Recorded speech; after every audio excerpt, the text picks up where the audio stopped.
ऋषभ सोनी। उपचुनाव की जंग, जनता किसके संग?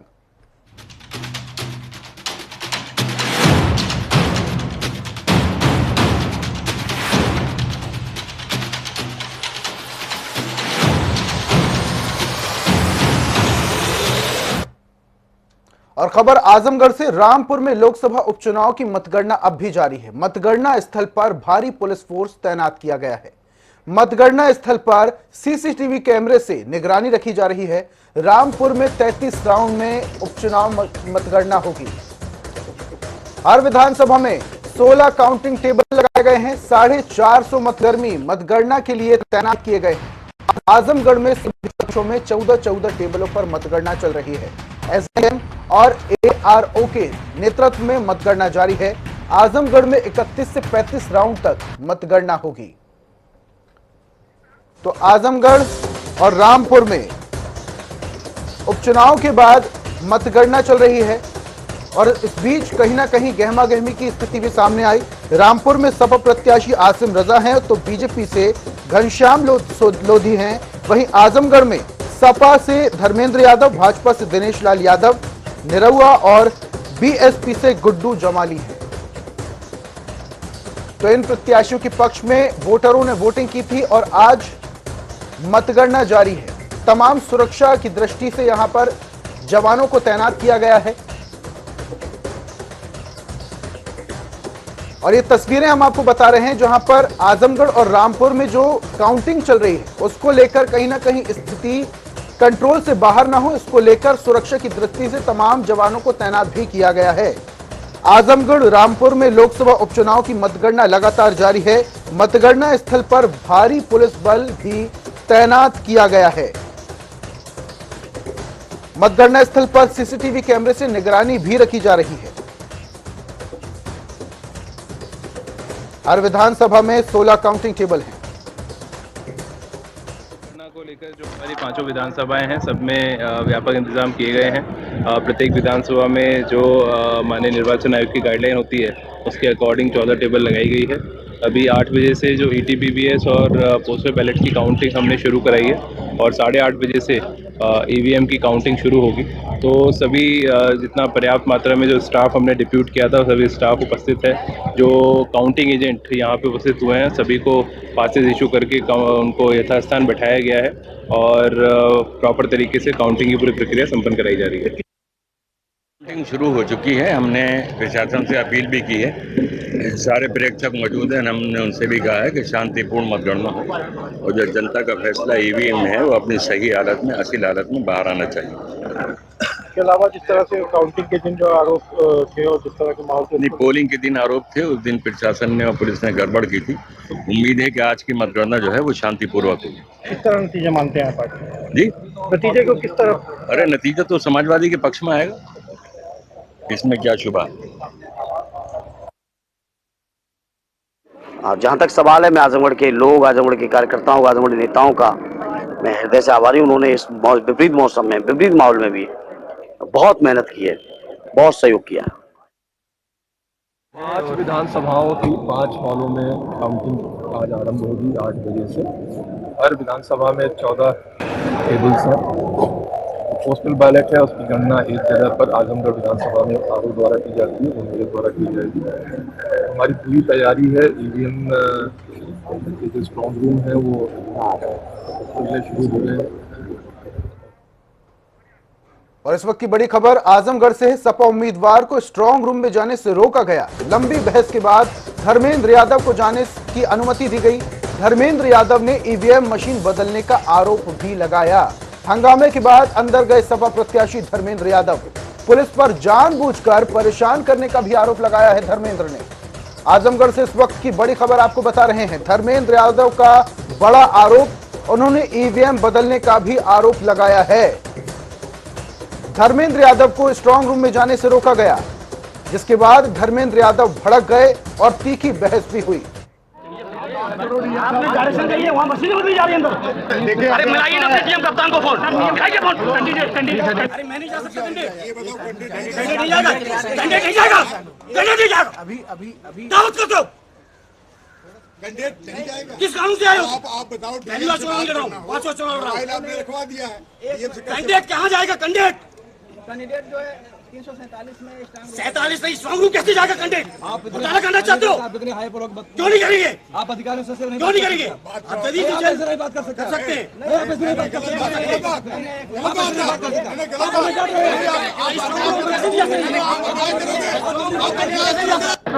तो जाहिर सी बात है कि जो मतगणना कर्मी है और जो अभिकर्ता है पॉलिटिकल पार्टीज के और कैंडिडेट्स के, वो अंदर जाते हैं काफ़ी संख्या में।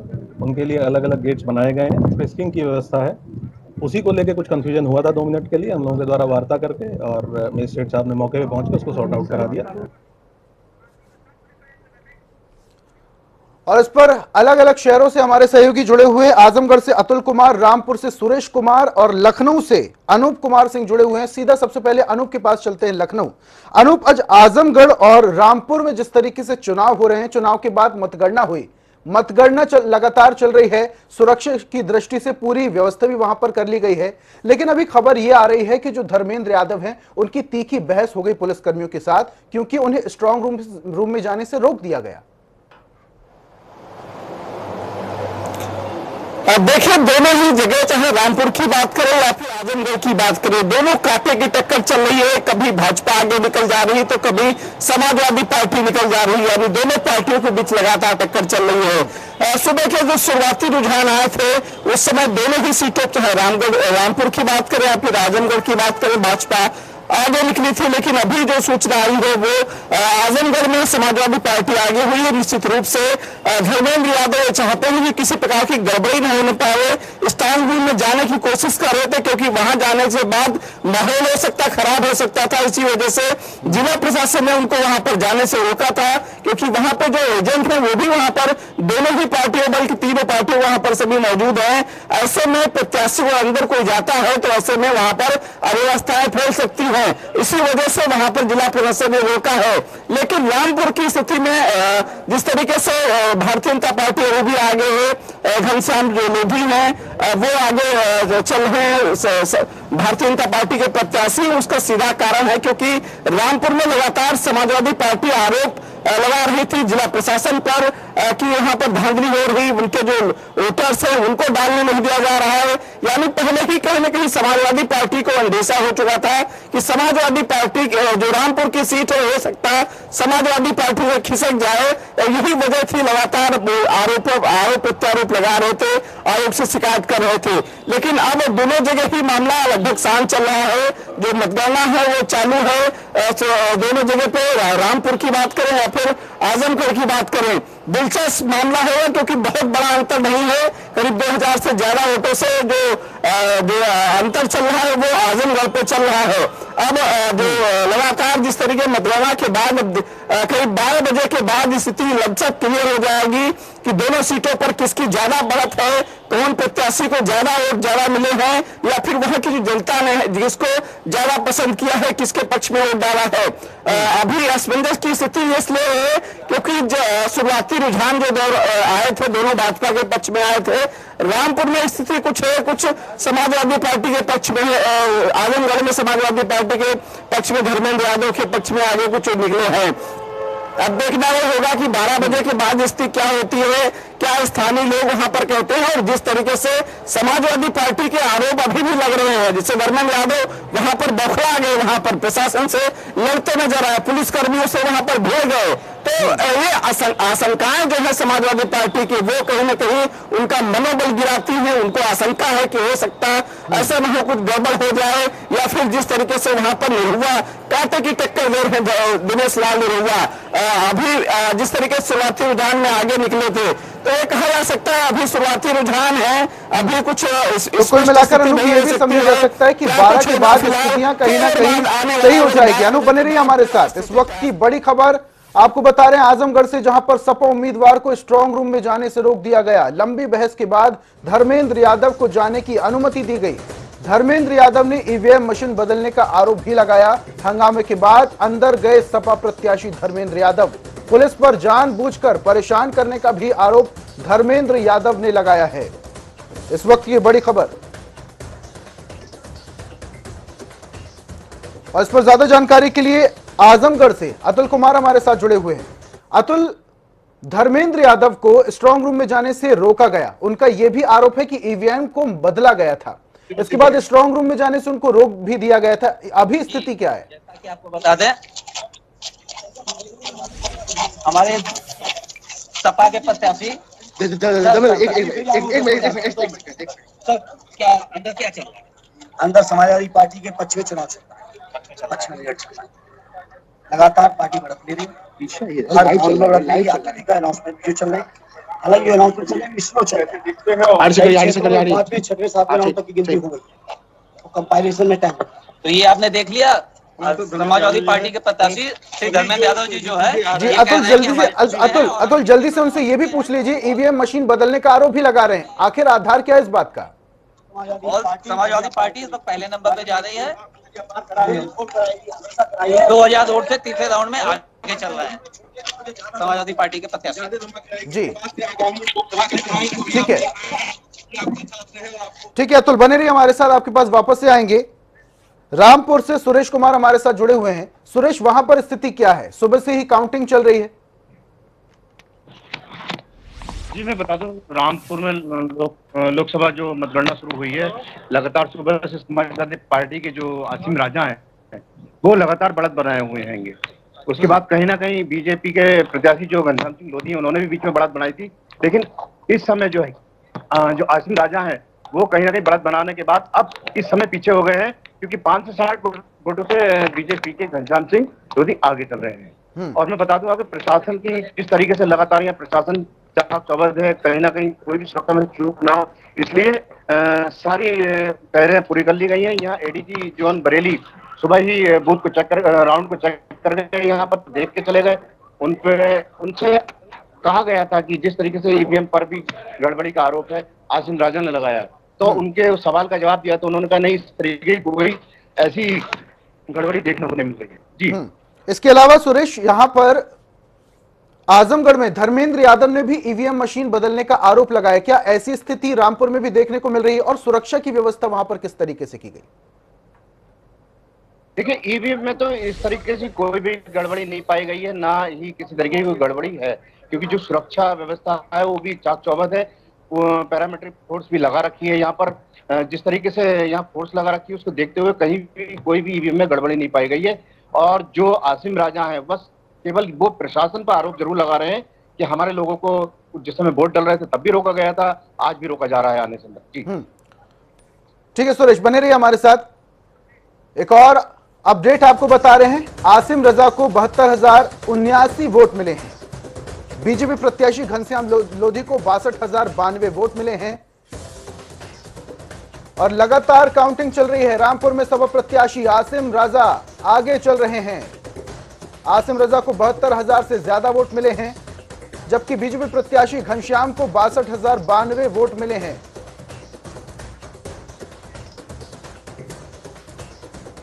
तो अब लगातार काउंटिंग जारी है। अनूप हमारे साथ जुड़े हुए हैं लखनऊ से। अनूप, क्या अपडेट मिल पा रही है? देखिए, अपडेट लगातार बदल रही है। जिस तरीके से आपने कहा कि दोनों से जो रामपुर की बात करें या फिर आजमगढ़ की बात करें, दोनों ही सीटों पर लगातार मतगणना जारी है। निश्चित रूप से जो रुझान आ रहे हैं वो चौंकाने वाले आ रहे हैं। तो अभी स्थिति थोड़ी 12 बजे के बाद स्पष्ट होगी, लेकिन ये पिछला वो चुनाव की अगर बात करें, पिछले जो दोनों सीटों की बात करें तो दोनों ही जो ओबीसी बाहुल्य जो सीटें हैं, दोनों ही समाजवादी पार्टी के खाते में थी। समाजवादी पार्टी ने दोनों सीटों को छोड़ा है। तो ऐसे में दोनों पार्टियों कोशिश की है, समाजवादी पार्टी ने पूरी पुरजोर तरीके से कोशिश की कि दोनों जो सीटें समाजवादी पार्टी के उनके खाते में आए। भारतीय जनता पार्टी जो अपने प्रत्याशियों को उतारा था, क्योंकि वहां पर जो ओबीसी का कांटे की टक्कर थी। भारतीय जनता पार्टी के जो दिनेश लाल निरहुआ की बात करें, वो भी ओबीसी से बिलोंग करते हैं, या फिर जो धर्मेंद्र यादव है समाजवादी पार्टी से हैं, उनके अखिलेश यादव के चाचा के लड़के उनके चाचा के बेटे हैं। तो ऐसे में कोशिश ये थी कि उनकी जो सीटें हैं किसी प्रकार से बचाई जा सके। लेकिन अभी तरफ जिस तरीके से रुझान आ रहे हैं उसमें कहीं ना कहीं बहुत ज्यादा बढ़त तो नहीं है। धर्मेंद्र यादव थोड़ा सा ही आगे निकले हैं, लेकिन अभी कुछ कहा नहीं जा सकता है कि आजमगढ़ वाली सीट या फिर रामपुर वाली जो सीट है वो कहीं ना कहीं शायद बीजेपी के पाले में जा सकती है, क्योंकि जिस तरीके से शुरुआती रुझान आए थे और लगातार बढ़त बनी हुई है। तो ऐसे में जो रामपुर की सीट है वो आजम खान ने पहले नाराजगी जाहिर की थी जिला प्रशासन पर, उनका साफ तौर से ये भी कहना था कि वो उनके जो अपने लोग हैं वो कहीं ना कहीं उनका साथ नहीं दे रहे हैं। तो निश्चित रूप से शायद आजम खान को इस बात का अंदाजा हो चुका था। और दूसरी बात, जो वोटिंग प्रतिशत थी वो काफी कम पड़ा था दोनों सीटों पर। हालांकि रामपुर की जो सबसे ज्यादा जो वोटिंग प्रतिशत था, जिससे अंदाजा लगाया जा रहा था कि हो सकता कि आजमगढ़ की जो रामपुर की जो सीट है वो समाजवादी पार्टी के पाले से शायद बाहर जा सकती है। तो ऐसे में अभी कुछ ये कहना स्थिति साफ नहीं होगा कि किसके पाले में जिस सीट जाएगी विजेता होगा वहां का। 12 बजे के बाद करीब अनूप आप बता रहे हैं कि रामपुर की जो सीट है वो समाजवादी पार्टी से बाहर जा सकती है, लेकिन अभी जो अपडेट मिल पा रही हमें उससे आजमगढ़ के माफ कीजिएगा रामपुर के जो आसिम है वो काफी ज्यादा आगे चल रहे हैं बीजेपी प्रत्याशी घनश्याम लोधी से। तो कहीं ना कहीं 12 बजे के बाद क्या स्थिति साफ हो सकती है? हाँ, मैं उसी बात पे आ रहा था, क्योंकि रामपुर की जो सीट है वो उसका अगर पिछला इतिहास की अगर हम बात करें तो चाहे वो 2019 की बात करें या फिर जो बात 2014 की बात करें, जब उस समय मोदी मैजिक हुआ करता था, एक तरफ से उत्तर प्रदेश में किस तरीके से एक भाजपा के पक्ष में लोकसभा चुनाव हुआ था, ऐसे में भी वहां पर आजम खां का जो बेस वोट है, जो आजम खां की जो वहां पर जो लोग पसंद करते हैं वो उस समय भी आजम खां के पाले में सीट गई थी। तो इस वजह से वहां पर कांटे की टक्कर मानी जा रही थी कि वहां पर हो सकता है कि कांटे की टक्कर हो। लेकिन अब रामपुर में जिस तरीके से अभी उनके जो प्रत्याशी असीम वकार है वो आगे हुए हैं, तो निश्चित रूप से ये कहा जा सकता है कि अभी कुछ स्थिति नहीं कहा जा सकता है 12 बजे के बाद, क्योंकि अभी बहुत ज्यादा लीड नहीं है। ऐसे में अब देखना ही होगा कि 12 बजे के बाद किस प्रत्याशी की बहुमत आगे ज्यादा वोटों से निकलेगा, क्या किस दूसरे नंबर पे कौन रहेगा, या फिर रामपुर में जिस तरीके की स्थिति बनी हुई है या आजमगढ़ में जिस तरीके से भी स्थिति बनी हुई है, आगे क्या होगा। करीब 12 बजे के बाद मुझे लगता है लपसक कंफर्म हो जाएगा। ठीक है, अनु बने रही हमारे साथ। और अतुल जुड़े हुए हैं आजमगढ़ से। अतुल, क्या अपडेट मिल पा रही है? क्या इस बार अब मोदी मैजिक, योगी मैजिक चल पाएगा? जिस तरीके से अब सपा के प्रत्याशी आसिम रजा जुड़े हुए इस वक्त की बड़ी खबर आपको बता रहे हैं आजमगढ़ से। सपा प्रत्याशी धर्मेंद्र यादव के विषय में रामपुर में भी सपा के आसिम रजा आगे चल रहे हैं। इस वक्त की बड़ी खबर, लोकसभा उपचुनाव में दोनों सीटों पर सपा आगे चल रही है। आजमगढ़ सपा प्रत्याशी धर्मेंद्र यादव 91-70 वोटों से आगे। रामपुर में भी सपा के आसिम रजा आगे चल रहे हैं। इस वक्त की बड़ी खबर,